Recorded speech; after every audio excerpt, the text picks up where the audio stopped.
सुरेंद्र यूं तो खुद भी मानता था उस खौफ को, अमावस के उस खौफ को। जब भी अमावस होती थी, उसके गांव के तरफ जाने वाली सड़क खूनी हो जाती थी, खूंखार हो जाती थी। कभी कभी उस सड़क पर हादसात सुनने को मिलते थे, और ये हादसात का डायरेक्ट लिंक अमावस के साथ होता था। लेकिन कई बार इंसान रूल्स अपनी सहूलतों के हिसाब से बनाता है। जब उसको ज़रूरत होती है तो उसको फॉलो करता है, और जब उसको ज़रूरत नहीं होती तो वो उसको तोड़ने में हिचकिचाता नहीं है। लेकिन जो रूल कुदरत बना देती है, या जो रूल शैतान बना देता है, कई बार वो किसी पर निर्भरता नहीं रखता कि कोई उसको मानता है या नहीं मानता। वो अपना खौफ उन रास्तों पर, उन जगहों पर फैला देता है, उन खास दिनों में, खास तौर पे अमावस को। अब सुरेंद्र जब तक अपने गांव में रहा, तब तक तो वो भी इन चीज़ों को मानता था कि अमावस के समय में जो ये सड़क है, कहा जाता है कि इस सड़क पर नहीं जाना चाहिए क्योंकि कुछ ऐसे हादसात होते हैं। हालांकि किसी ने कुछ ऐसी चीज़ नोटिस नहीं की थी, किसी ने कुछ ऐसा देखा नहीं था, लेकिन फिर भी एक डर था। उसी डर में सुरेंद्र भी रहता था। लेकिन जब सुरेंद्र की नौकरी शहर में लगी, अब गांव में उसका कभी कभार आना होता था। शहर जाकर उसका विजन भी ओपन हुआ, उसके साथ उसका डर भी कम हुआ। लेकिन कुछ तो जरूर होता है जिसके बाद सुरेंद्र को फिर से पटरी पर आना पड़ता है। ऐसा क्या हुआ था, शुरू करते हैं आज के किस्से में। लेकिन इससे पहले मैं आज का किस्सा शुरू करूं, आपसे गुजारिश है कि आप चैनल पर नए हैं तो सब्सक्राइब जरूर कीजिएगा, साथ के साथ ही बेल आइकन को प्रेस करना मत भूलिएगा। लाइक हाइप करना बनता है। और कैसा लगा आपको आज का किस्सा, जब पूरा हो जाएगा तो जरूर आप कमेंट बॉक्स में बताइएगा। सुरेंद्र, जैसा मैंने कहा कि जब तक उसका गांव के साथ वास्ता था डायरेक्ट, तब तक तो वो सब वैसे गांव की तरह लोगों में, जो लोग यकीन करते थे इस सड़क के बारे में, खास तौर पे अमावस की रात के बारे में, तो वो भी यकीन कर लेता था। लेकिन जब वो शहर जाके नौकरी कर रहा था, उसको कुछ साल हो गए थे नौकरी करते हुए, तो उसका जैसे विजन कह सकते हैं ओपन होता है, और वो इन चीज़ों पर थोड़ा सा कम यकीन करता है और महज एक अफवाह मानने लग पड़ता है। अब जब भी सुरेंद्र घर आता था, तो आमतौर पर अमावस्या की रात नहीं होती थी। जो उसका घर था या जो उसका गांव था, मेन रोड से तकरीबन 3 से 4 किलोमीटर की दूरी पर था, और हमेशा सुरेंद्र पैदल ही जाता था। कभी किसी को परेशान नहीं करता था क्योंकि उसको रात हो जाती थी पहुंचते पहुंचते, और उसके पास रहता है कि कपड़ों का छोटा सा बैग होता था। इसके अलावा ज़्यादा कुछ था नहीं उसके पास। लेकिन आज जब सुरेंद्र लौट रहा था घर, रात थी अमावस की। हालांकि सुरेंद्र ने अपने परिवार को कहा था कि वो 2 दिन बाद आएगा, इसलिए उनके परिवार को भी कुछ ऐसा नहीं था कि भाई ये आज अमावस को आ रहा है तो हम उसको रोकेंगे, हम इसको लेने जाएंगे। लेकिन कुछ प्लान चेंज होते हैं, और 2 दिन पहले ही सुरेंद्र आने का प्लान कर लेता है घर पे। अब ये घर को इन्फॉर्मेशन दी नहीं, बस उतरती है और अब सुरेंद्र चल पड़ता है उस रास्ते की ओर। बस आज कुछ 15-20 मिनट वैसे ही लेट हो चुकी थी, और समय कुछ हो चुका था 11 बजे के आसपास का। सुरेंद्र अब लौट रहा था अपने घर की तरफ, धीरे धीरे वो आगे बढ़ता जा रहा था। अब थोड़ा सा कोहरा छाना शुरू हो चुका था। सुरेंद्र जब कुछ आगे पर जाता है तो उसको बहुत ही अजीब दृश्य दिखाई देता है। शायद ये दृश्य काफी था उसके भीतर का डर जगाने के लिए, जो काफी बरसों से दबा हुआ था। वो देखता है कि जो छोटी सी गांव की सड़क है, वहां पर 2 लड़कियां टेक एक दूसरे की पीठ पर टेक लगाकर और अपनी टांगों को फोल्ड कर कर बैठी हुई हैं, और वो बस सुरेंद्र को देख रही है। चेहरा उनका बिल्कुल नॉर्मल था, बड़े बड़े बाल थे, और थोड़ी सी लंबी जरूरत से ज़्यादा लग रही थी क्योंकि उन दोनों की टेक लगाकर जो टांगे उन्होंने अपनी स्ट्रेच की हुई थी, वो तकरीबन सारी सड़क को उन्होंने कवर किया था। अब ये दृश्य खुद देखने में ही बड़ा भयानक सा लग रहा था, तो सुरेंद्र को दूर से ही वो कह देती हैं कि आगे खतरा है, मत जाओ। अब सुरेंद्र सोचता है कि ये दोनों की शक्लें भी लगभग लगभग हूबहू एक जैसी हैं, और देखने में इनकी उम्र चेहरे से तो 15-16 साल से ज़्यादा की लग नहीं रही। हालांकि इनकी हाइट थोड़ी सी ज़्यादा है। मेरे गांव में मुझे जहाँ तक विश्वास है कि कोई भी जुड़वा बहनें तो है नहीं, ये कहाँ से आई। थोड़ा सा डरता तो जरूर है, लेकिन जो वो बात कर रही थी उनकी वजह से उसको उनसे तो कम से कम डर नहीं लग रहा था। वो कह रही थी आगे खतरा है, मत जाओ। अब ये जब सुरिंदर सुनता है तो उसको लगता है कि पता नहीं पागल ही ना कहीं हो, तो वो ज़्यादा इस चीज़ पर तवज्जो देता नहीं। वो जब इनके पास आता है तो वो बिल्कुल वैसे ही बैठी रहती हैं, बस उनका ध्यान इनकी तरफ होता है। फिर वो कहती हैं कि आगे खतरा है, मत जाओ। अब सुरेंद्र सोचता है कि भाई ये क्या पागलपन है, मैंने तो अपने घर जाना ही है, मैं सारी रात यहीं पे थोड़ी बिताऊंगा। तो सुरेंद्र अब उनके बिल्कुल साइड से कच्चे रास्ते से निकल के आगे चलना शुरू कर देता है। और उसको लगता है कि भाई ये है कौन, और पीछे उसको एक दो बार आवाज आती है कि आगे खतरा है, मत जाओ। खैर, कुछ आगे जाने पर सुरेंद्र पीछे मुड़ के देखता है कि ये दरअसल भाई कर क्या रही है यहाँ पर। जब वो पीछे देखता है तो पीछे कोई नहीं था। अब पहली बार सुरेंद्र को सच में थोड़ा सा डर का एहसास तो होता है कि भाई ये गायब कहाँ होगी। अंधेरा था, अमावस की रात थी, लेकिन ऐसा भी नहीं था कि जितनी दूरी पर सुरेंद्र था बिल्कुल भी नजर ना आए। खैर, अब सुरेंद्र अपने कदमों की रफ्तार बढ़ानी शुरू कर देता है। कुछ ही दूरी पर आगे उसको तीन औरतें दिखाई देती हैं, जो वैसे ही सड़क पूरी कवर करके आगे चल रही थी। अब इतनी रात के समय में इसको काफी अजीब बात लगती है कि तीन औरतें, पहले दो लड़कियां ऐसे बैठी हैं, अब तीन औरतें बिल्कुल ऐसे उसके आगे की तरफ चल रही हैं, सड़क बिल्कुल कवर की है। अब ये सोच रहा है कि मैं इनको बुलाऊं या इनके बिल्कुल साइड से निकल जाऊं, लेकिन अभी कुछ ही दूरी रह जाती है। वो देखता है कि औरतें इसकी तरफ मुड़ती हैं, तीनों एकदम से इसकी तरफ मुड़ती हैं, और वो थोड़ी सी स्माइल पास कर रही थी, इसकी तरफ देख के मुस्कुरा रही थी। अब नॉर्मल मुस्कुरा रही होती तो फिर कुछ बात अलग थी, लेकिन जब वो मुस्कुराती हैं तो उनका चेहरे यहाँ तक यानी कि कानों तक उनकी मुस्कुराहट दिखाई दे रही थी, तीनों की हूबहू। हालांकि शक्लें तीनों की अलग अलग थी। अब सुरेंद्र समझ चुका था कि वो बहुत बड़ी मुसीबत में है, और उसका यहाँ से चले जाना नहीं बल्कि यहाँ से भागना ही बेहतर होगा। इसलिए सुरेंद्र अब पीछे दोबारा जाता है। शायद उसको समझ लग चुका था कि वो लड़कियां क्यों कह रही थी कि आगे खतरा है, मत जाओ। ये अब भागता है। भागते भागते अचानक से जो पाँव है इसका किसी पत्थर से टकराता है और ये धड़ाम गिरता है। अब जब धड़ाम से गिरता है, उठ के अपने आप को सही करता है, तो जिस रास्ते पर ये जाना चाहता था आगे की तरफ, वहां देखता है वहां पर कोई नहीं था। यानी कि वो तीनों औरतें गायब हो चुकी थी। अब इसको थोड़ा सा तसल्ली इसको महसूस होती है कि शुक्र है भाई, औरतें गायब हो गई। अब ये उसी बैग को पकड़ के, अपने बैग को पकड़ के उसी रास्ते पर तेज तेज भागना शुरू कर देता है। लेकिन अब उसको फिर से तेज तेज भागने की आवाज अपने पीछे से सुनाई देती है, और वो भी मल्टीपल कदमों की। अब जैसे ही वो भागते भागते पीछे देखता है, वो देखता है कि तीन औरतें, हूबहू वही तीन औरतें इसकी तरफ भाग रही हैं। अब सुरेंद्र परेशान हो जाता है कि भाई ये तो मेरे आगे थी, इतनी पीछे मेरे कैसे होगी, मैंने तो उनको अपने पास से जाते देखा नहीं, कैसे यहाँ पर आ गई। डर चुका था, उसको अपनी मौत सामने नजर आ रही थी। अब वो कुछ कर नहीं सकता था। अचानक से उसका ध्यान जाता है दूर किसी जलती हुई आग की तरफ। ऐसा लग रहा था कि सर्दी की वजह से किसी ने अलाव जगाया होगा। शायद उसको अपने बचने का वही रास्ता नजर आ रहा था। अब सुरेंद्र सड़क की तरफ से ना जाकर उस कच्चे रास्ते पर भागना शुरू कर देता है, उस बंजर खेत से।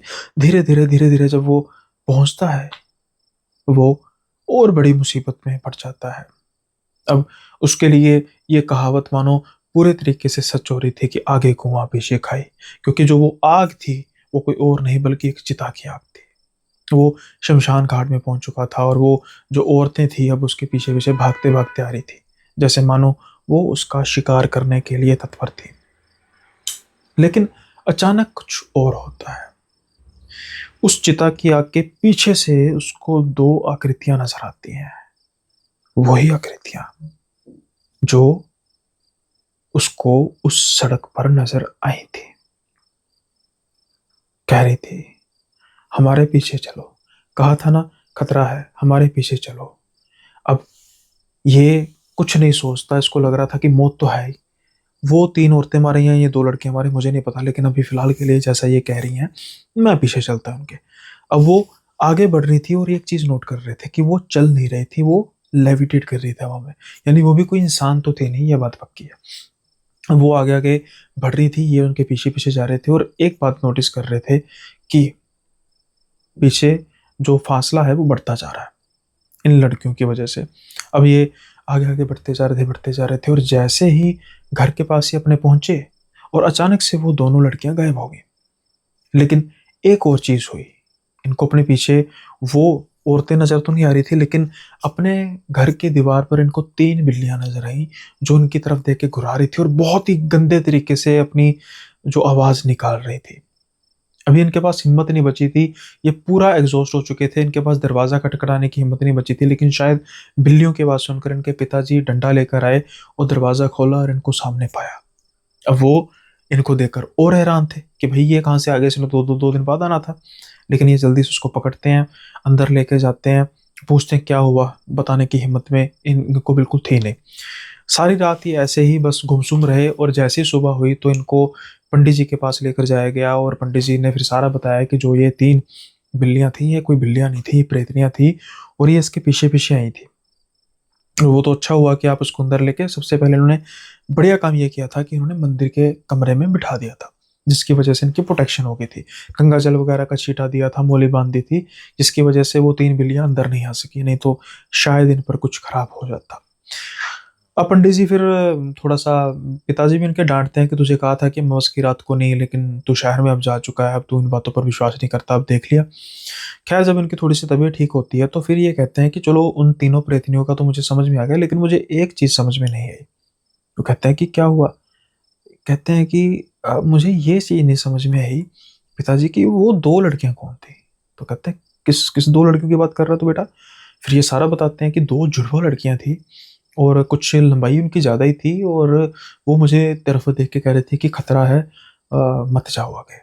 और उन्हीं ने ही मतलब मुझे एक तरह का रास्ता दिखाया और मैं उन्हीं के पीछे पीछे आया हूँ, जब वो घर के पास आए तो गायब हो गई।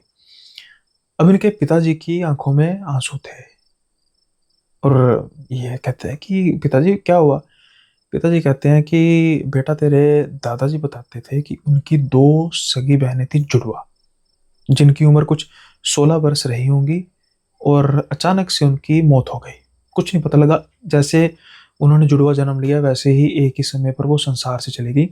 क्या कर रहे होंगे, बहुत पुरानी बात है, इनके दादाजी की मतलब बहनें, तो आप खुद समझ सकते हो कि कितनी पुरानी बात होगी। कहते हैं कि कई बार दादाजी कहते थे कि वो हमें हमें खतरों से अवगत कराती हैं, जैसे कि फसलों को कीड़े लगने वाले हैं तो पहले कह देती हैं फसलों को खतरा है, ध्यान रखो। तो कभी हमें आज तक नुकसान नहीं फसलों में हुआ। मेरे भी सपनों में कई बार 2 बहनें आती हैं, 2 लड़कियां आती हैं, मुझे तो पता है, लेकिन कई कई बार वो खतरों से अवगत कराती हैं तो मैं समझ आता हूँ। लेकिन ये नहीं पता था कि वो तेरे तक भी है, तुझे भी उन्होंने खतरे से बेटा अवगत कराया, लेकिन तू समझ नहीं पाया।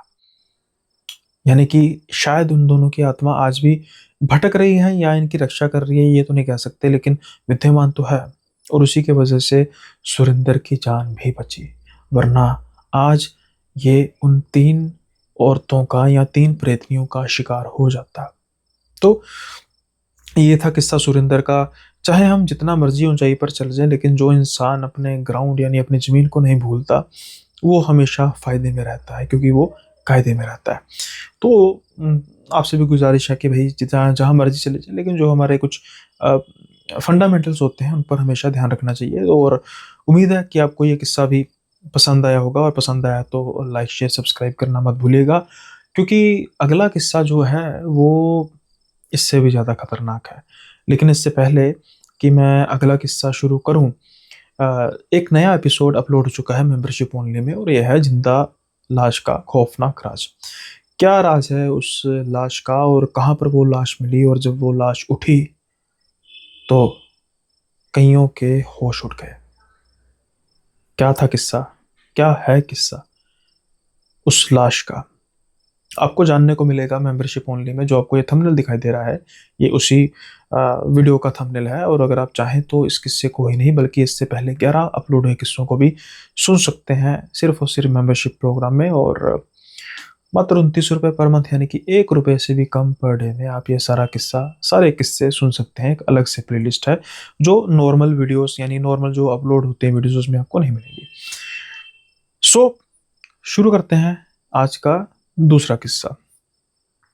जैसा मैंने कहा कि ग्राउंड से जुड़े होना बहुत जरूरी है, लेकिन कुछ ऐसी बातें होती हैं जो शायद किसी इंसान को इतना जोड़ कर रख देती हैं कि वो कभी भी उस सदमे से बाहर नहीं आ सकता।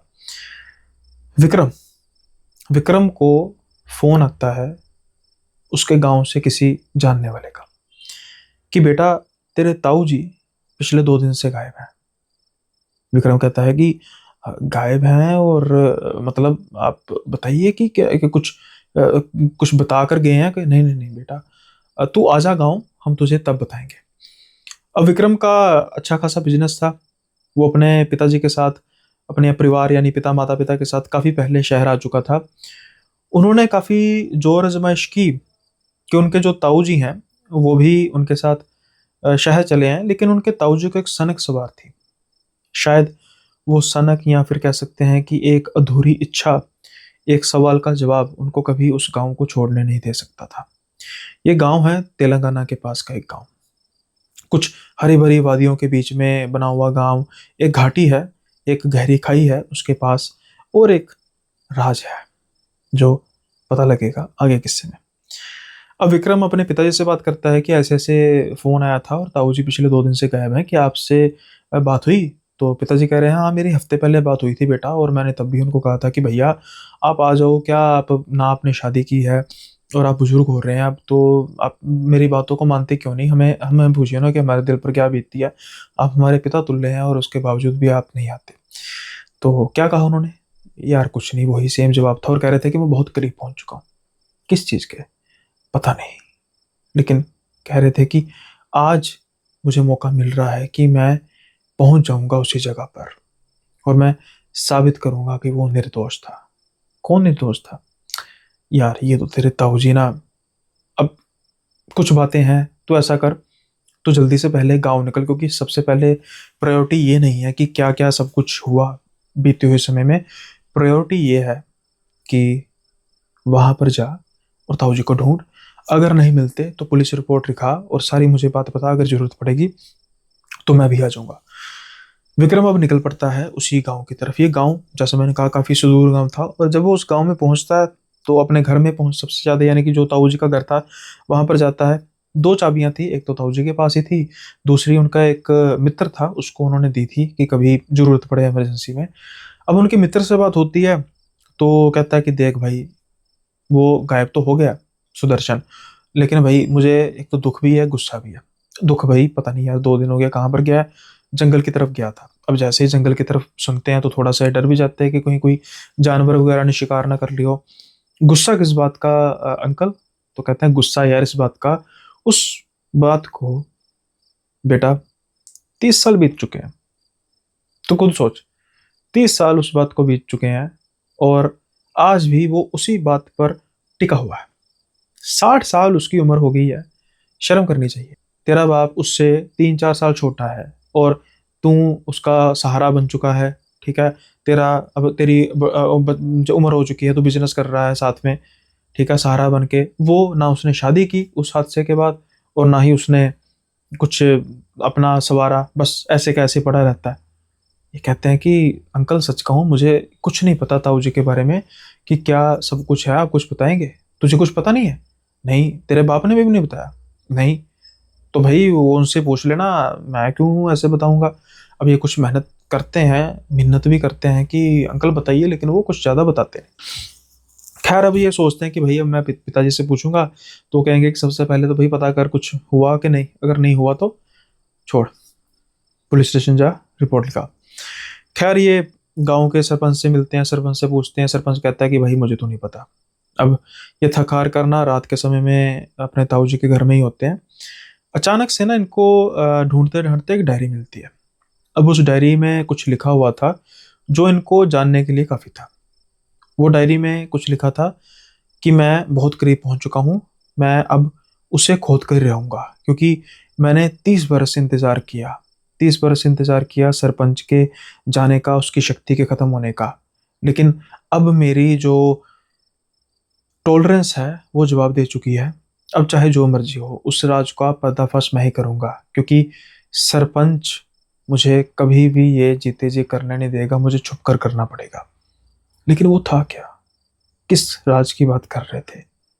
अब डायरी में इतना कुछ लिखा हुआ था, जो थोड़ा बहुत इनको समझ आया कि कुछ राज की बात तो है। पिताजी ने भी कही थी कि ताऊ जी ये बात कर रहे थे, लेकिन ये बात है क्या? अब इन्होंने सोचा कि सुबह मैं इसके बारे में तफ्तीश करूंगा। अब मेरे सोने का टाइम है।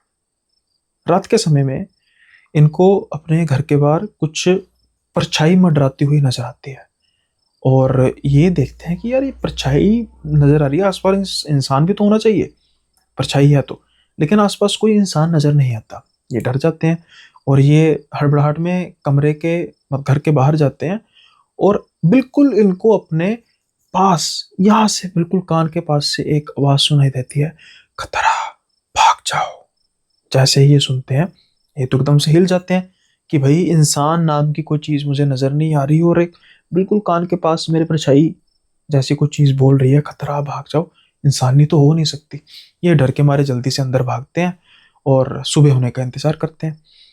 अब सुबह जब होते हैं तो एक जो वो अंकल थे वो दोबारा आते हैं और कहते हैं कि भाई मेरी बात सुन, तूने कुछ पूछना है ना, तुझे मैं एक पता बताता हूँ, तू उनके पास जा, वो तुझे बता देंगे।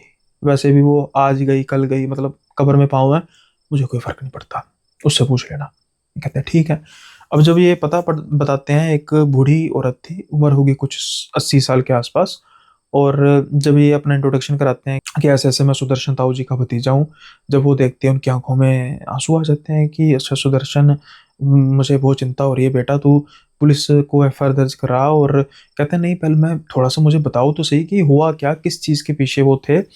तो फिर वो थोड़ा सा बताना शुरू करती है कि दरअसल वो ना कुआं खोदना चाहता था, और पिछले 30 वर्षों से वो हिम्मत नहीं जुटा पा रहा था, लेकिन अब उसमें पता नहीं ना जाने कहाँ से 30 साल बाद हिम्मत आ चुकी थी, और वो पागलों की तरह बस यही चाहता था कि वो उस कुएं को खोदे।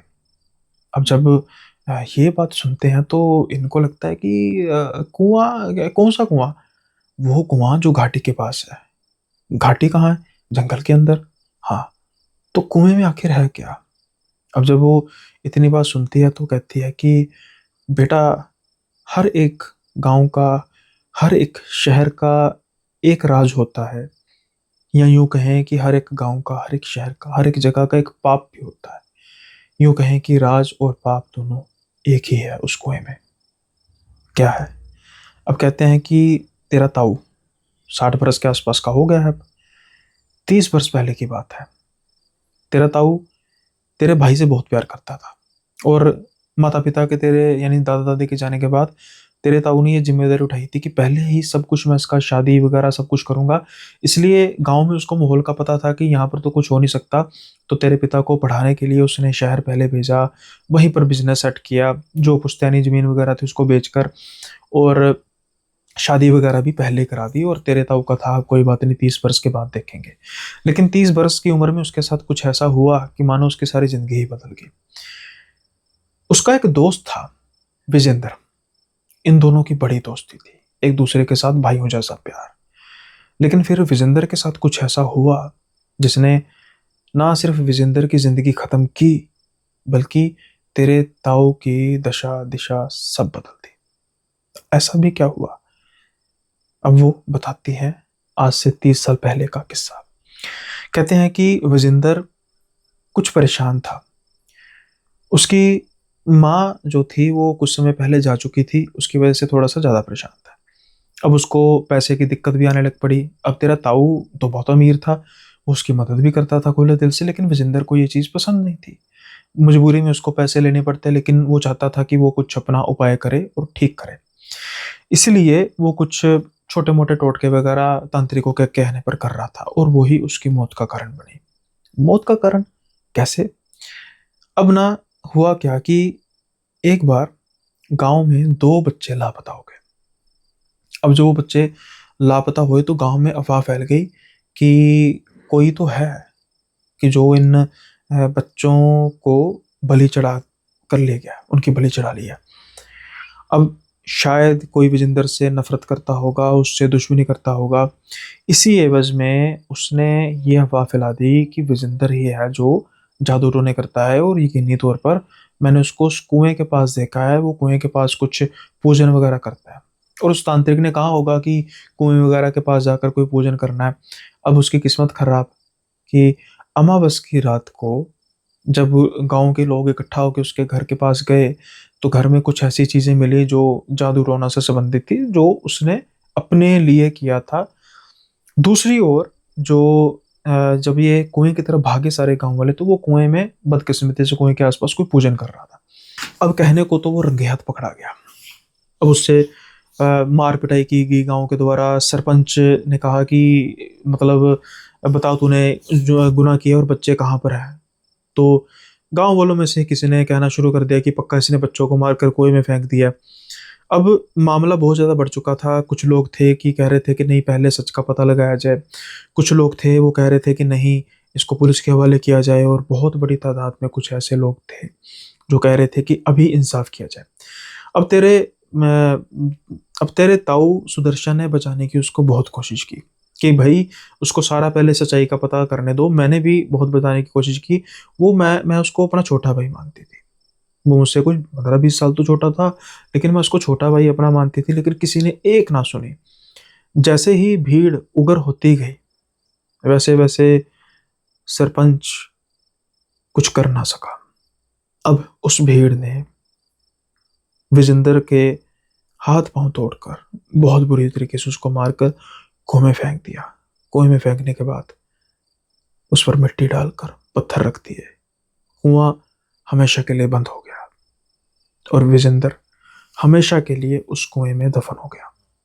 जैसे ही बात ये सुनते हैं विक्रम, तो उनका खून खोल उठता है कि ऐसे कैसे हो सकता है। कानून का राज है इस देश में। बेटा, आज से 30 साल पहले की बात है। गांव में पुलिस का इतना दबदबा नहीं होता था और इस मामले को दबाना लाजमी था, क्योंकि अगर ये मामला बहुत ज़्यादा ऊपर जाता तो एक नहीं बल्कि सारा गांव फंसता। इसलिए कोई भी साथ नहीं देने वाला था, खास तौर पर तेरे ताऊ का। और सरपंच की इतनी थी, नया नया वो भी जवान सरपंच था। उसकी उम्र भी कोई 35 बरस से ज़्यादा की नहीं थी। और वो क्या अपने आप को फंसने देता। उसकी राजनीतिक तौर पर उसके परिवार की, उसके पिता भी सरपंच थे, काफ़ी ज़्यादा बैठ थी। तो इसलिए ये मामले को तब के लिए दबा दिया गया, क्योंकि कोई भी साथ ना देता तेरे ताऊ जी का। लेकिन उसके बाद से तेरे ताऊ जी बहुत ज़्यादा परेशान रहने लग पड़े। मानो उनके जीवन में अकेलापन आ गया। वो अपने दोस्त को मरते हुए देख रहे थे, अपने भाई को मरते हुए देख रहे थे, और लगभग लगभग जिंदा कुएं में दफन होते हुए भी। ये मलाल उनके जीवन पर ताउम्र रहने वाला था।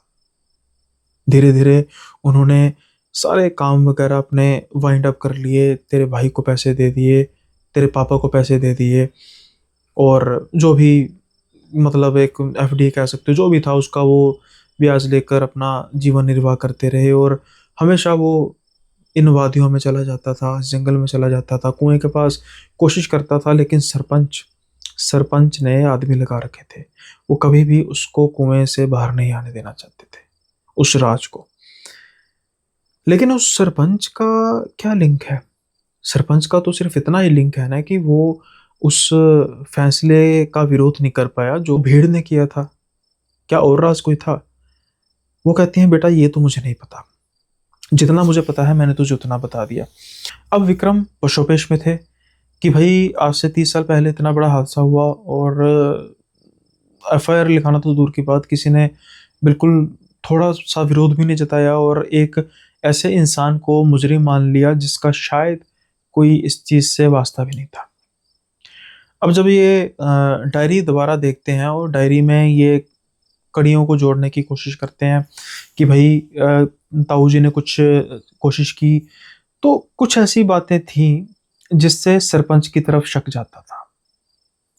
जैसा कि सरपंच ने विरोध नहीं किया, और हर बार जब भी इन्होंने हिम्मत की तो ये सरपंच बीच में टांग क्यों उड़ाता था।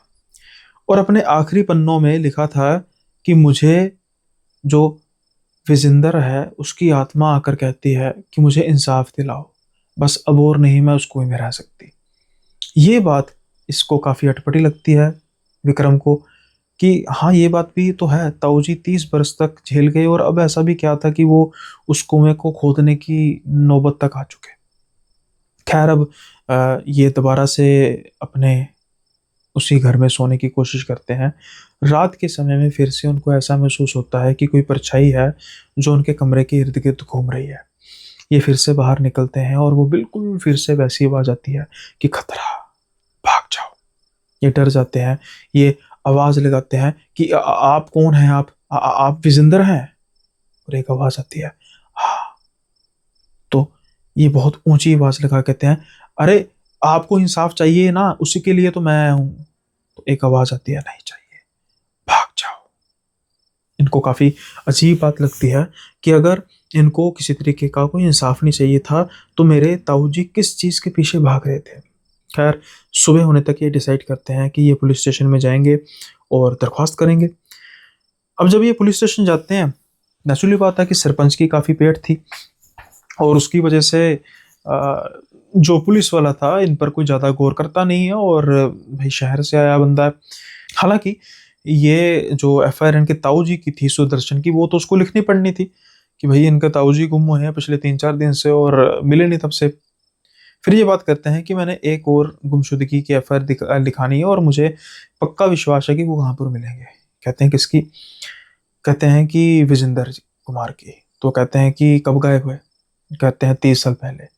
अब पुलिस भौहें खड़ी करता है और उनकी तरफ देख कहता है, पागल हो गया क्या? 30 साल पहले का केस तेरा क्या लगता है? वो मेरे ताऊ जी के दोस्त थे, तो तू क्यों लिखा एफआईआर और हुई 30 साल बाद? देखिए सर, तब किसी ने एफआईआर नहीं लिखाई, तब किसी ने पैरवी नहीं की, अनाथ थे और वो मुझे पता है कहाँ पर। और अगर पता है तो भाई फिर तो एफआईआर क्यों लिखा रहा है? जाके उनसे मिल ले। अब मैं उनसे मिल नहीं सकता, क्यों? क्योंकि वो कुएं के नीचे है। कुएं के नीचे, समझा नहीं? आज से 30 साल पहले लोगों ने उन पर काले जादू का इल्जाम लगाकर उनको मारकर कुएं के नीचे दफन कर दिया। किसी को भी ये बात पता नहीं लगी क्योंकि सारा गांव फंस जाता। लेकिन अब मुझे बात ये पता है और कहीं ना कहीं मेरे पिताजी भी उस कुएं को खोद कर उनकी हड्डियों को प्रमाण के तौर पर दिखाना चाहते थे, लेकिन क्योंकि मुझे शक है ये सरपंच काम नहीं होने देना चाहता, इसीलिए मैं चाहता हूं कि आप कानूनी प्रक्रिया के जरिए ये सब कुछ कीजिए। अब पुलिस ये बात को आगे कर देती है कि भाई तेरे ताऊ जी का तो ढूंढ लेंगे, अभी 30 साल पहले का नहीं हम ढूंढेंगे।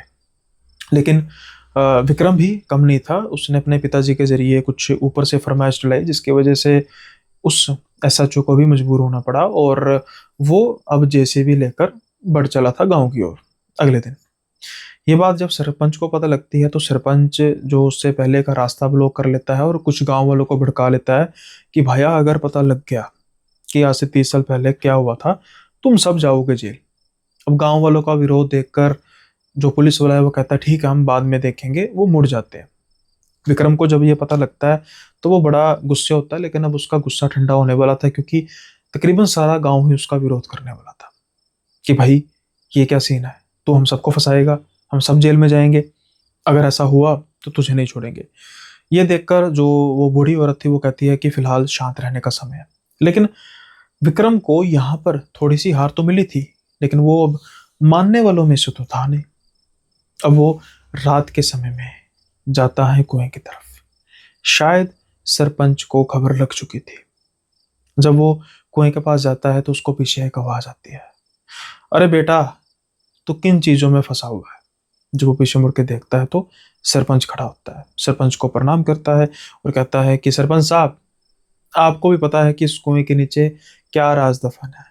अब एक बात मेरी ध्यान से सुनिए, जब विजेंदर अंकल की हड्डियों को निकाला जाएगा, क्या उन हड्डियों पर लिखा जाएगा, लिखा हुआ है कि किस किस ने मुझे मारा?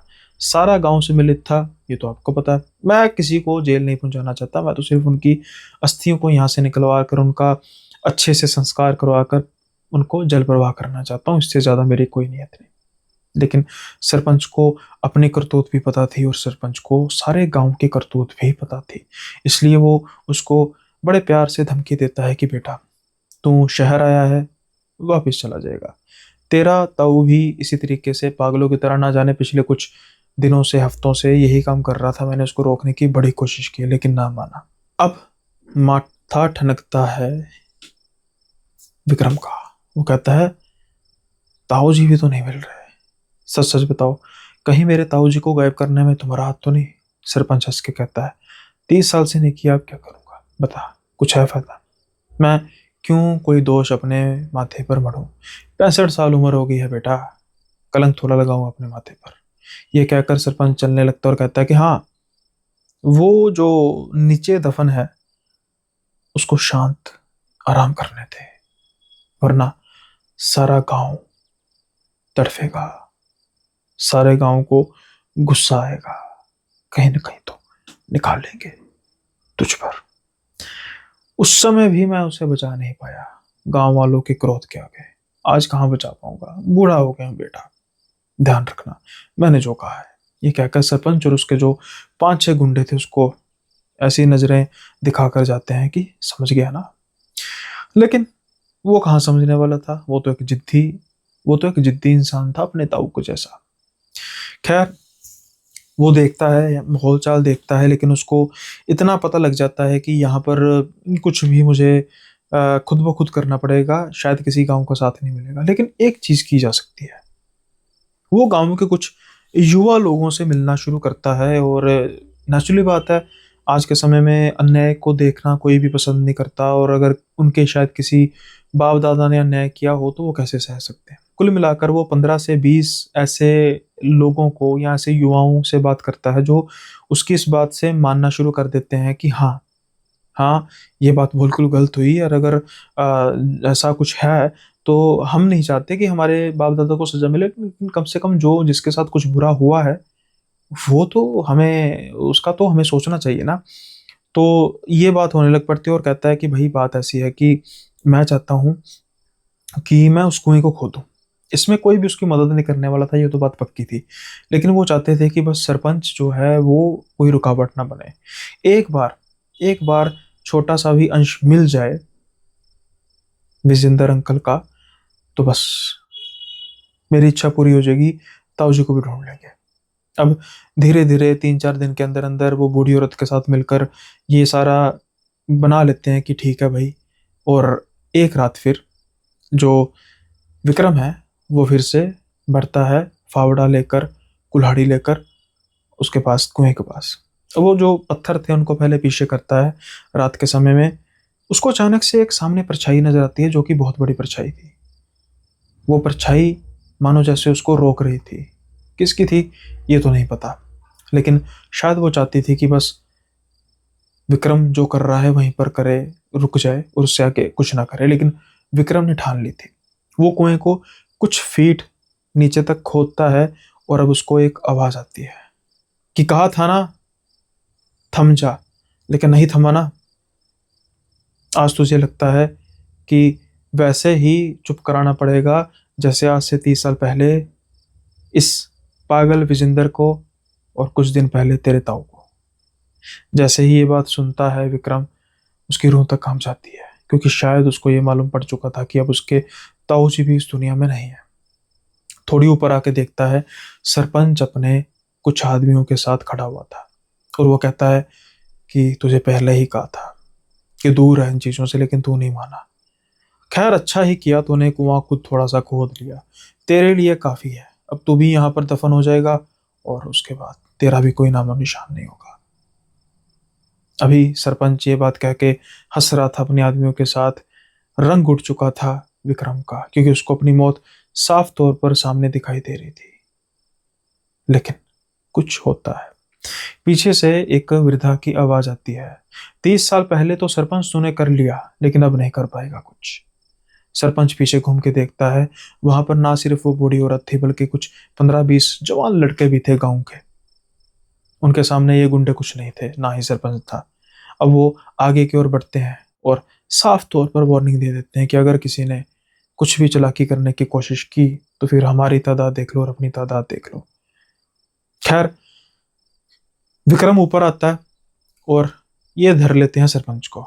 सच तो बताना पड़ेगा, लेकिन सरपंच अपनी बात पर कायम था कि ऐसे ऐसे करके बस वो तब भीड़ बहुत ज्यादा हो चुकी थी, मैं कंट्रोल नहीं कर पा रहा था। लेकिन अचानक से सरपंच को एक जोरदार थप्पड़ पड़ता है, हवा में, कोई नहीं था, बस मानो जैसे वो काली परछाई थी, उसका एक थप्पड़ पड़ा। गर्जना आती है, सच बोल। जैसे ही ये गर्जना सारे सुनते हैं, मानो कांप से जाते हैं, क्योंकि इन 40-45 लोगों में से किसी एक की आवाज भी ऐसी नहीं थी। और अब वो परछाई जो कुछ समय पहले नजर आ रही थी विक्रम को, वो बहुत विकराल रूप ले चुकी थी, पेड़ जितनी बड़ी हो चुकी थी। सरपंच उसके बिल्कुल सामने था, उसकी टांगें कांप रही थी। वो कहता कौन है? वही जो कुएं में दफन है, सच बोल। जैसा ही ये कहता है, फिर से ना जाने सरपंच को काफी तेज थप्पड़ पड़ता है। सरपंच के दांत टूट जाते हैं, मुंह से खून निकल रहा था, आंखों से आंसू निकल रहे थे। सरपंच को अब सच बोलना ही पड़ना था। वो बच्चे मैंने गायब किए थे, मैंने बलि चढ़ाई थी उनकी। जैसे ही ये बात सरपंच बोलता है, सबकी आंखें खुली की खुली रह जाती है। वो जो बदमाश उसके साथ थे वो भी शायद अब पीछे हटने लगे थे, क्योंकि सरपंच ने इतना घिनौना काम किया है। अब फिर से गर्जना आती है, सच बोल। जब तीसरी बार सरपंच सुनता है तो कहता है, मेरे घर में बच्चा नहीं हो रहा था। मुझे मुझे तांत्रिक ने कहा था कि ऐसे तू अगर बच्चों की बलि चढ़ाएगा तो तेरे घर में बच्चा हो जाएगा। और मैंने फिर ऐसे गांव से बच्चे गायब कर लिए थे। मुझे लगा था किसी को पता नहीं लगेगा। फिर जब गांव वालों ने ऐसे ढूंढना शुरू किया और तेरे घर में उन्होंने ऐसी सामान देखे, तो मैंने सोचा कि ये बढ़िया मौका है, मेरे पर कोई शक नहीं करेगा। और मुझे क्या पता था वो तुझे मार देंगे। मैं चाहता था कि बस तुझे गांव से निकाल देंगे और बाद में तू अपना देख लेगा, लेकिन उन पागल गांव वालों ने गुस्से में तुझे मार दिया। विक्रम के सामने सच था, उस बूढ़ी औरत के सामने और बाकी सबके सामने सच सामने आ चुका था कि क्या कुछ किया था सरपंच ने अपने आप को बचाने के लिए। क्यों उसने गांव वालों का इतना विरोध नहीं किया। अब सरपंच का सच सबके सामने आ चुका था। उसको गांव में लेकर जाया जाता है, गांव में इकट्ठ किया जाता है। जिन जिन लोगों ने भी आज से 30 साल पहले बगैर सच जाने एक भीड़ तंत्र के रूप में न्याय कर दिया था, उनकी आंखों में शर्मिंदगी थी, उनके बच्चों की आंखों में रोष था। अगले दिन सुबह पुलिस को खबर की जाती है, सरपंच का कच्चा चिट्ठा खोला जाता है, उस कुएं को खोदा जाता है और वहां से निकलती हैं हड्डियां। हड्डियां विजेंद्र की। और सरपंच के निशानदेही पर एक जगह पर खुदाई की जाती है, वहां से लाश मिलती है सुदर्शन यानी कि विक्रम के ताऊ की। जाहिरी तौर पर वो इस दुनिया में नहीं थे। उस सरपंच पर लगभग चार चार हत्याओं का दोष तो था ही। अभी कुछ समय पहले की गई सुदर्शन की, आज से 30 साल पहले विजेंद्र और 2 बच्चों की। आयरनरी यह है कि उन बच्चों को मारने के बावजूद भी सरपंच के घर में औलाद नहीं हुई और 3 लोग इसी चक्कर में मारे गए, या 4 लोग इसी चक्कर में मारे गए। खैर उसके बाद फिर जो गांव के बाकी लोग थे, अब प्रत्यक्ष तौर पर तो सरपंच को ही जिम्मेदार माना गया था, लेकिन गांव वालों ने प्रायश्चित करना भी सही समझा। एक बहुत बड़ा हवन यज्ञ कराया गया कुएं के पास और माफी मांगी गई विजेंद्र से, सुदर्शन से भी, जो एक ऐसा मित्र, एक ऐसा दोस्त जो 30 साल तक अपने दोस्त को इंसाफ दिलाने के लिए भटकता रहा। ना सिर्फ इंसाफ दिलाने के लिए भटकता रहा, बल्कि उसने अपनी जिंदगी भी खत्म कर ली। और साथ के साथ जब तक वो जिया, कोई भी सुख समृद्धि नहीं मानी, शादी नहीं की, परिवार के साथ नहीं रहा।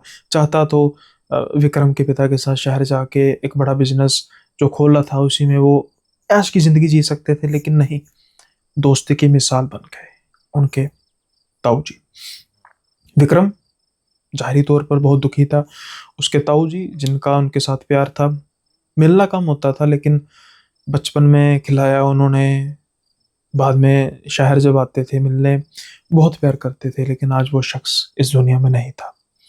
सरपंच को जेल लेकर जाया गया और उनके ताऊ जी के घर को उन्होंने प्रस्तावित किया कि अब इस घर को मंदिर में कन्वर्ट कर दिया जाए। वो बूढ़ी औरत का धन्यवाद किया गया। और जो आखिरी रात थी विक्रम की, विक्रम को फिर से महसूस होता है कि एक परछाई है जो उसके बिल्कुल कानों के पास आकर कहती है, धन्यवाद मुक्ति के लिए। और बस ओझल हो जाती है। विक्रम जब इस गांव में आया, काफी सवाल लेकर आया। उसके ताऊ जी कहाँ हैं, क्या कारण था जो उनके पिताजी को सुने, उन्होंने कहा था कि मैं बहुत करीब हूँ। और जब वो उस गांव से जा रहा था भारी मन के साथ, क्योंकि सवालों के जवाब तो उसको मिल चुके थे, लेकिन इतने कड़वे जवाब होंगे ये नहीं। पहला जवाब कि उनके जो ताऊ जी हैं वो इस दुनिया में नहीं रहे, और जिस शख्स के पीछे उन्होंने सारी उम्र अपनी बर्बाद की, खैर उसको मुक्ति मिल गई, लेकिन कीमत बहुत भारी चुकानी पड़ी।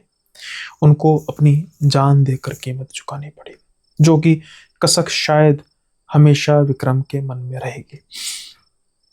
ये था किस्सा एक ऐसे बदनसीब आदमी का जो अपने दोस्त को तो नहीं बचा सका, लेकिन शायद मरकर, खुद अपनी जान देकर उसकी आत्मा को मुक्ति दिलाई, उसके आरोपी को सजा दिलाई, सारे गांव को प्रायश्चित कराया 30 साल पहले की गई भूल का। और इन सब में एक अहम कड़ी बना उनका भतीजा विक्रम, जो आज के जमाने का लड़का होने के बावजूद, जहां पर रिश्तों की वैल्यू बहुत कम हो चुकी है, उसने अपने ताऊ जी की बात को पूर्ण सिद्ध करने के लिए इतना कुछ किया। सिस्टम से लड़ा, सरपंच से लड़ा, पुलिस से लड़ा, गांव से लड़ा। सलाम है ऐसे लोगों को, सलाम है ऐसे लोगों की सोच पर।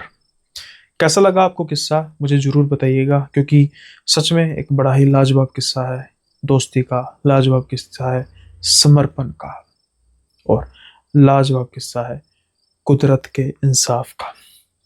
सो कमेंट बॉक्स में अपना फीडबैक जरूर दीजिएगा। साथ के साथ ही फिर से थोड़ा सा मैं बता देता हूँ, जो दिसंबर में सीरीज आ रही है अंधकार, ये शुरुआत होगी एक ऐसे प्रॉपर सीरीज की जो हर महीने नई सीरीज आया करेगी।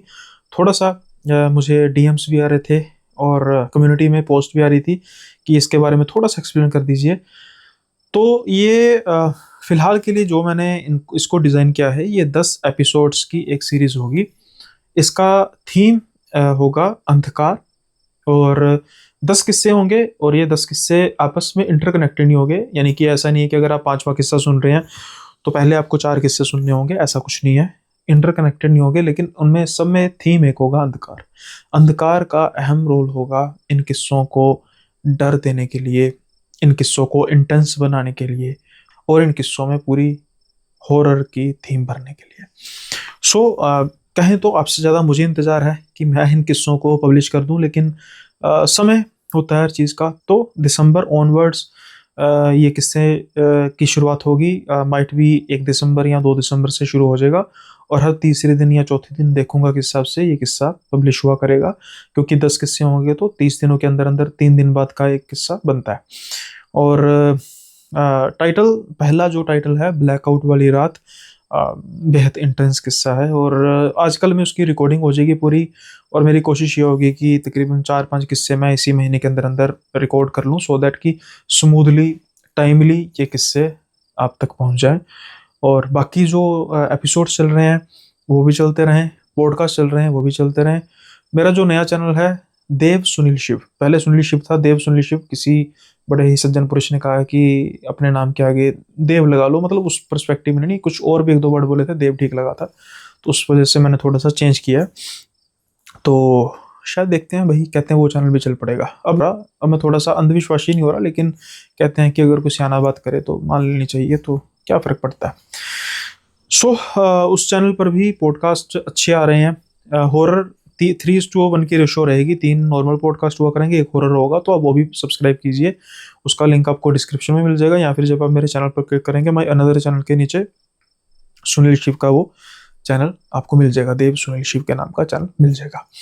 और वहाँ पर अभी रिसेंटली जो डिलीवरी बॉय वाला पॉडकास्ट है वो बड़ा ज़बरदस्त है। डिलीवरी बॉय ने खुद बताए हैं उनके साथ घटे हुए किस्से, और आने वाले समय में भी हॉरर पॉडकास्ट आपको सुनने को मिलेंगे, तो जल्दी से वो सब्सक्राइब करना मत भूलिएगा। साथ के साथ ही फिर से जो नए व्यूअर्स हैं जल्दी से चैनल को सब्सक्राइब कीजिए, बेल आइकन को प्रेस कीजिए, और जितने भी आज किस्से मैंने सुनाए हैं इनको प्लीज़ बताइए कैसे लगे आपको आज के किस्से। सो ख़त्म करते हैं आज के एपिसोड को, जल्दी मिलेंगे अगले एपिसोड में नए किस्सों के साथ। तब तक के लिए बाय बाय, अपना ख्याल रखिएगा।